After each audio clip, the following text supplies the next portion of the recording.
İlham Əliyevin xarici dövlətlərlə, xüsusən Amerika Birləşmiş Ştatları və Avropa Birliyi ölkələri ilə Azərbaycanın təhlükəsizliyini təmin etmək üçün apardığı danışıqları və gördüyü işlər olacaqsa təqdir edirik.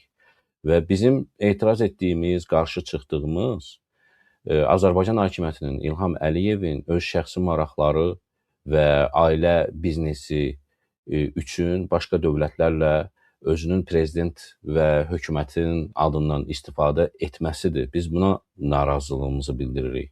Məsələn, Birləşmiş Millətlər Təşkilatına İlham Əliyev öz həyat yoldaşı və qızlarını aparır və orada dövlət başçıları ilə və dövlətlər arası münasibətlər müstəvisindən daha çox qızlarının şirkətləri, ailə şirkətlərinin işini görmək üçün biz orada gördük ki, ən çox o hansısa şirkət rəhbərləri ilə görüşür və dövlət başçıları ilə görüşmədi.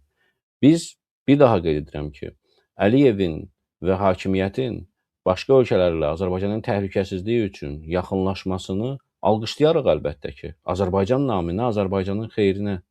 Amma biz çox görmüşük ki, Azərbaycan hakimiyyəti daha çox həm dediyim biznes maraqlarından çıxış eləyir, həmçinin də ki, bu ölkələrdə, qərb ölkələrində lobbiçilik fəaliyyəti ona görə aparır ki, və buna çoxlu pullar da xərcləyir, rüşvətlər də verir, şirinliklər də təqdim eləyir ki, Azərbaycanda insan haqlarının, demokratiyanın boğulmasına onlar göz yumsunlar. Məsələn, Azərbaycana gələnlər içərisində səhv etmirəmsə, Jack Sullivan var. Siz daha yaxşı bilərsiniz də, Sevinç xanım, nə olmuşdu?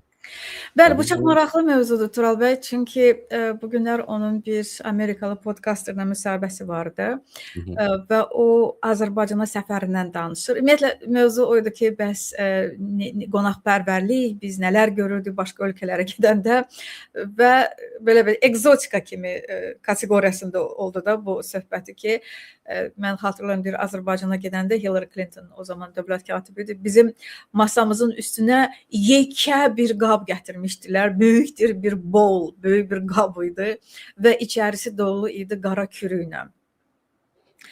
Deyir, sonra mən o qara kürünü götürdüm qaşıqla, yəni qaşıqla koydum ağzıma və başa düşdüm ki, tüpürmək istədim, çünki xoşuma gəlmədi ki, yəni ki, bu qədər axı kürü yemirlər, kürü lap azca yerlərdə.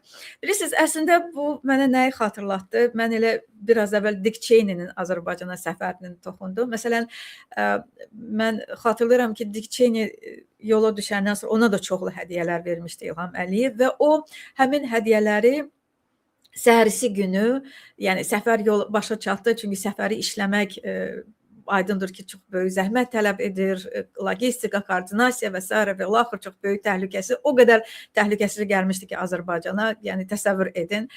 Mən xatırlayıram ki, hətta o itlər, məsəl üçün, Həyat otelində hər bir itlər üçün nömrələr götürülmüşdü. Ümumiyyətlə, bağlanılmışdı bütün mərtəbə. 6 maşın var idi, o kortej, Dick Cheney, yəni aydındır ki, ABŞ-ın ikinci nümayəndəsi, ikinci üzvü gəlirdi Azərbaycana və əgər J.D. Vance-in də bir səfərini görəcəksiniz, məsələn, Yerevanda eynisi olacaq, əgər Azərbaycana gələcəksə eynisi olacaq. Yəni bu əvvəlcədən hazırlıqlar gedir, təhlükəsizlik və s.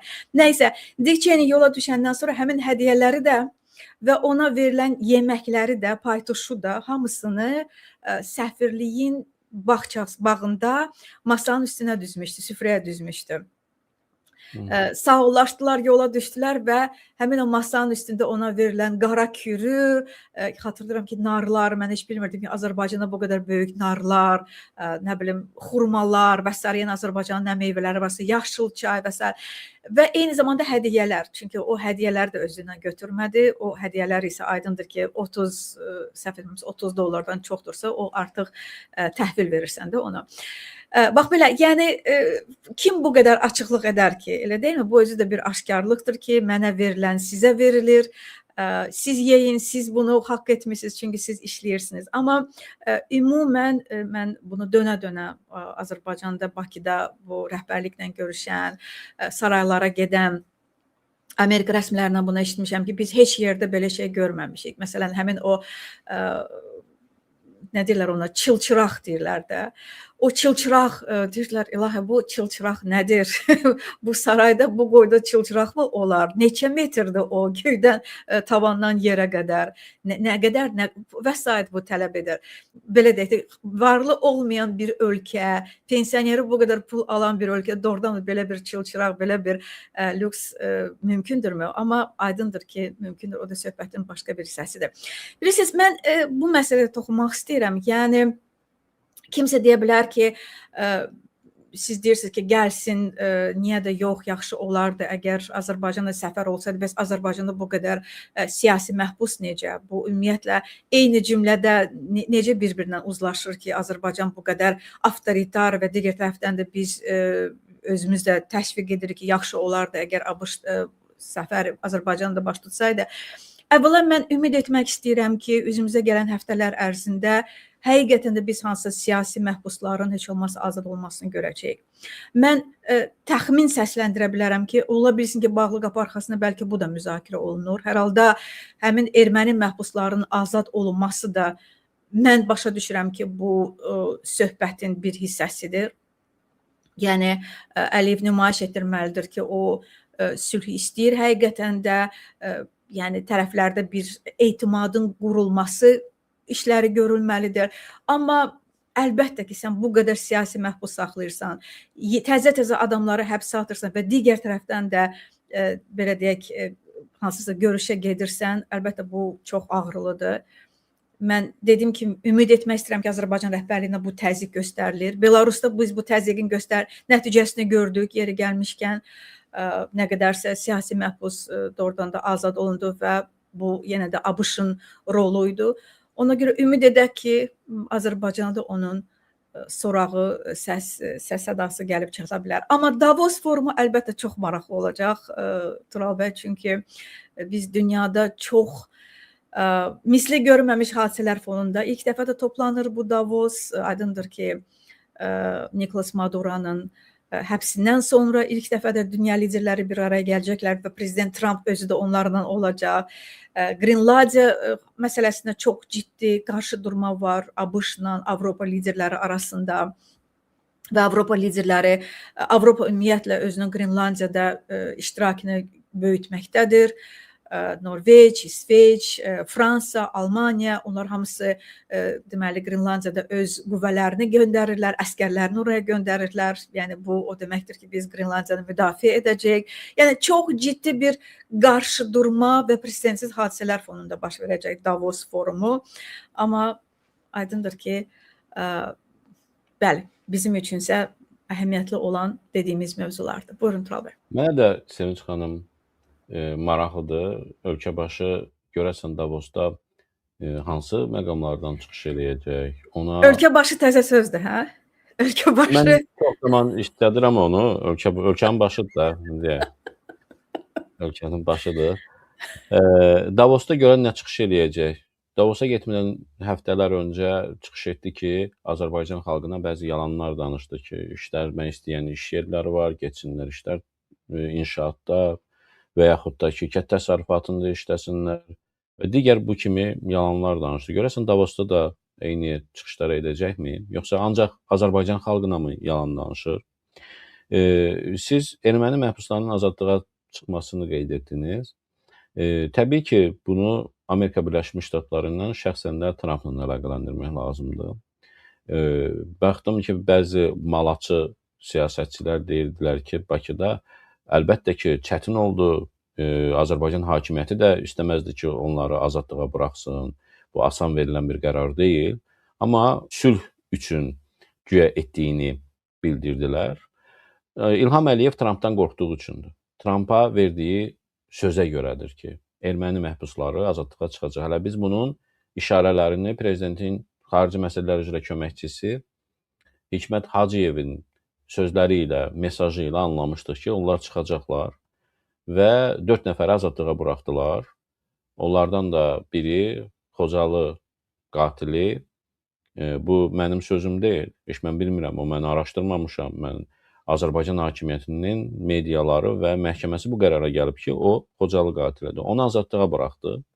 Mən sülhün tərəfdarıyam. Biz istəmirik ki, əlbəttə ki, həmişə qan tökülsün, müharibə olsun, müharibənin sonunu görməlidirlər. Bəlkə də normal da qarşılamaq olar ki, kimlərsə erməni məhbuslarını azadlığa buraxır, Ermənistana göndərir. Ermənistanda bizə hansısa güzəştlər olunur, jest olunur, onlar da eyni qarşılığı edirlər. Məsələ burasında deyil, mənim üçün də bəlkə də az əhəmiyyətli olardı. Sülh üçün çox şeylər etmək lazımdır. Amma axı xalqla da açıq danışmaq lazımdır. Axı bu xəbəri xalqa da demək lazımdır. Xalqa da danışmaq lazımdır. Bir əvvəlcədən xalqla da məsləhətləşmək lazımdır ki, ey millətim, biz sülh istiqamətində işlər görürük, bəzi güzəştlərə getməliyik, xalqı hazırlamaq lazımdır. Da yatızdıraraq hazırlamaq yox ha. Xalqı biz İlham Əliyev yalnız bilir nəyi nə vaxt etmək lazımdır. Bu sözlə kifayətlənməli deyil xalq. Biz elə bir xalq olmalı deyilik. Sən xalqa hesabat verməlisən, xalqdan istəməlisən, ictimai müzakirələr çıxartmalısan, ictimai fiqurlar danışmalıdır, müzakirə etməlidir, hərsin, yoxsun, izah etməlisən ki, bu sülh üçün bəzi güzəştlərə getməliyik. Amma mənim diqqətimi bilirsiniz nə çəkdi, dəyərli izləyicilər? İlham Əliyevin birinci Xaçaturyanı buraxması, Xocalı qatilini buraxması. Baxın, Trumpa verdiyi sözlər içərisində erməni separatçılar ola bilər, Azərbaycanda olan erməni silahlıları və s. ola bilər. Onların içərisində cəmaatın, mən nəyə diqqət çəkmək istəyirəm? Cəmaatın o qədər də kim bəsləmədiyi adamdan başlaya bilərdilər də. Məsəl üçün, nə bilim, hansısa bir, nə bilim, nə yan, yəni bir familiyalı bir ermənidən. Hansı ki, o 23-ünün hamısını bizim xalq tanımır ki, yalnız 2-3 nəfəri tanıyır da, adlarını bilir. Ararut Arutunyan, nə bilim, kimlər. Tanınmayan və əli də qana bəlkə də batmamış və yaxud da əlimizdə sübut olmayan şəxslərdən birini buraxardı. Yəni də o Xaçaturyanı buraxmazdı. Və bu o deməkdir ki, nəyə sözümü gətirəm? Bu o deməkdir ki, xalq, mən sizi saymıram. Bax, istəsəm Xocalı qatilini də buraxaram, istəsəm Araturyanı da buraxaram, nə bilim, kimi də buraxaram, sizi saymıram. Və sizə heç xəbər belə vermirəm. Amma etmişəm, bunu sizə demirəm. Bunu siz gedin Ermənistan mediasından oxuyun. Paşinyanın yazısından öyrənin bunu. Bu biabırçılıqdır. Bu xalqı say. Mənim etiraz etdiyim, bax bu məqamlardır. Xalqı say. Sən və bunu buraxırsansa, bizə niyə sən cinayət işi açırsan? Sevinç xanıma onu buraxdığı gün, Xaçaturyanı buraxdığı gün 8 il qiyabi həbs cəzası çıxarıb Bakı Ağır Cinayətlər Məhkəməsi. Ondan 2 həftə əvvəl sizə 14 il həbs verib. Mənə 14 il qiyabi həbs qərarı çıxardır. Biz Xocalıda qətl törətmişik. Azərbaycan əskərinə güllə atmışıq. Nə etmişik biz, hə? Nə etmişik biz ki? Həmişə Azərbaycanın mövqeyindən çıxış etmişik, haqqın mövqeyindən çıxış etmişik. Jurnalistika fəaliyyətindən məşğul olmuşuq. Sevinç xanımın atası şəhid olan gün Sevinç xanıma baş prokurorluqda ittiham elan olunub axtarışa verilir. Elan edirlər ki, Sevinç Osman qızı gəlsin bu tarixdə Bakıya. Yəni bu, sən öz xalqına nifrət edib, xalqının vətəndaşına, şəhid qızına nifrət edib, Xocalı qatilini azadlığa buraxırsansa, əlbəttə ki, biz buna etiraz edirik. Humanistsənsə, bütün xalqa humanist ol. Qovduğun, mühacirətə göndərdiyin insanlara da humanist ol. Sənin vətəndaşınıq biz. Yəni, bu nədir? Özünü sən güclü hesab edirsən, özünü sən böyük hesab edirsən, sən öz vətəndaşını, ölkədən didərgin düşmüş vətəndaşına acımasız davrandığın zaman öz gücünü göstərirsən. Sən şəxs olaraq bir prezidentsən, prezident kimi özünə sığışdır ki, nəyi edirsən sən. Bir sadəcə YouTube kanalının sahibi çıxıb haqqı danışan, sənin malını əlindən almır, sənin nə bilim uşaqlarının pulunu əlindən almır, ölkəyə qarşı təxribat törətmir, nə iqtisadi təxribat törətmir, nə bilim fiziki təxribat törətmir.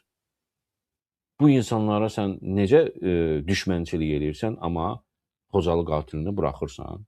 Bu humanizm deyil, bu Trumpdan qorxmaqdır. İlham Əliyev Trumpdan qorxduğu üçün Azərbaycan xalqının heysiyyətini də tapdalayıb və istədiyi qərarı da verir.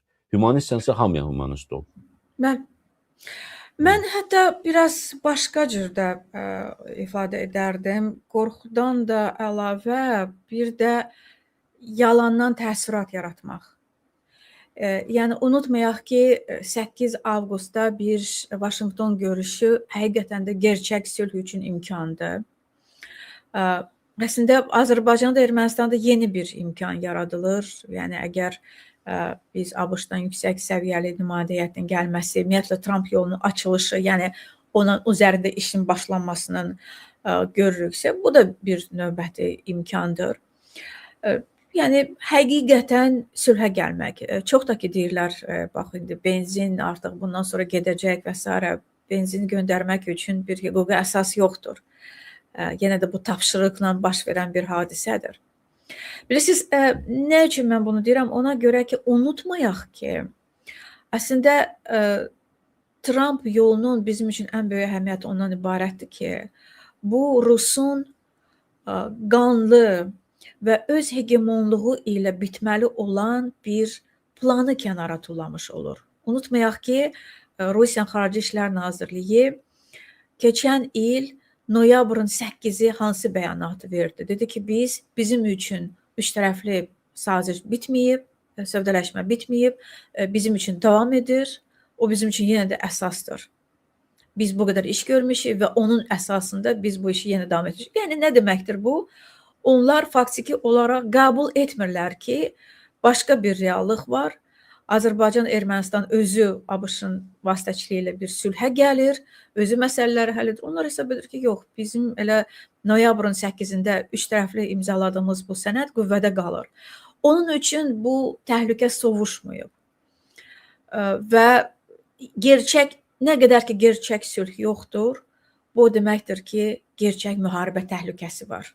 Və bugün haqlı olaraq, məsələn, mən bugünlər göstərdim o Carnegie fonduna çıxan yazı ilə bağlı. Nə sülh, nə müharibədir bugün. Heç kəs özünü aldatmasın ki, yox artıq vəssalam, hər şey bitib və yeri gəlmişkən yenidən düşmən obrazı yaratmaqda davam edir. Bir tərəfdən Xocalı qatilini azad edir, Azərbaycan xalqına bunu gizlədir. Paşinyan əgər live canlı açıb bunu deməsəydi, biz heç xəbər tutmayacaqdıq ki, o adam oturub orada. Bizə deyirlər ki, hamısı görürsünüz, oturublar burada həbsxanada çay içirlər. Məlum ol ki, adam çay içir, amma öz evində, Yerevanda. Yəni, dəhşət burasındadır. Və sən Azərbaycandakı siyasi məhbuslar, kimisi xəstə, kimisinin müalicəyə yaxud əməliyyata ehtiyacı var. Sən bunları buraxmırsan ki, amma Xaçatryanı buraxırsan ki, o ürək xəstəsidir. Qubad İbadoğlu ürək xəstəsidir, o qalsın evdə. Buraxmayacam onu müalicəyə. Amma Xaçatryanı isə buraxırsan. Yəni, hamısı oyun oynamaqdan irəli gəlir, Tural bəy. Sən ya göründüyün kimi olmalısın, ya olduğun kimi görünməlisən. Bu isə ikili oyun oynayır. Azərbaycanda bir ismarıcı verir, kənarda isə görürsən, bax, taxılı göndərmişəm, benzin göndərmişəm, hələ Xocalı qatilini də mən azad etmişəm, gül kimi oğlanam da, başa siz bunu deyir.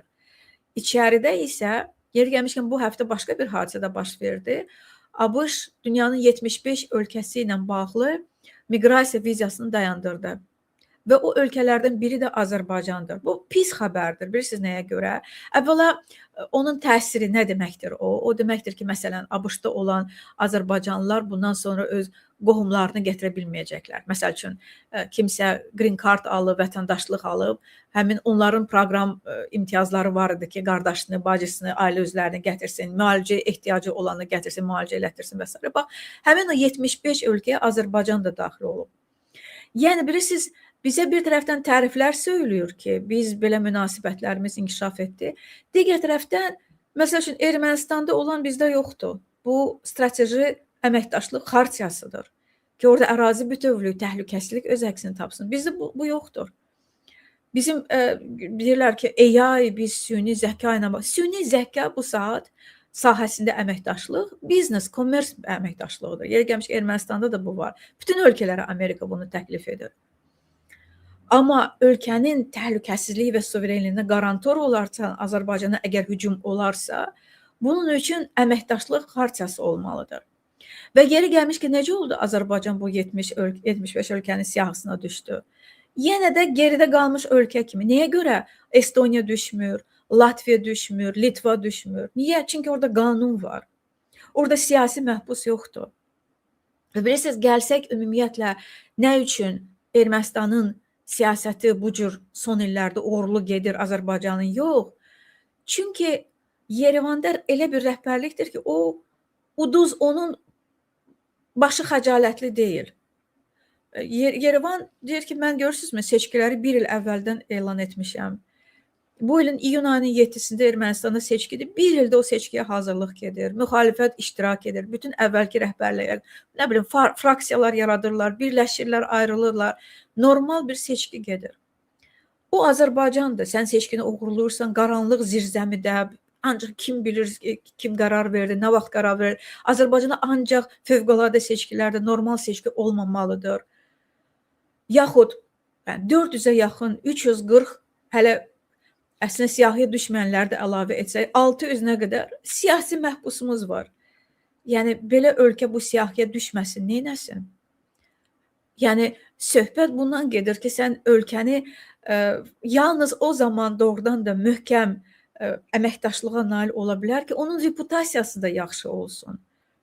Biz bu Azərbaycanın nə qədər olar xəbərləri, beynəlxalq xəbərlərə baxırsan, bunu həbsə atdı, bunun müalicəsi, bunun siyasi məhbus, siz Azərbaycandan bir normal xəbər gəldiyini görmüsünüz.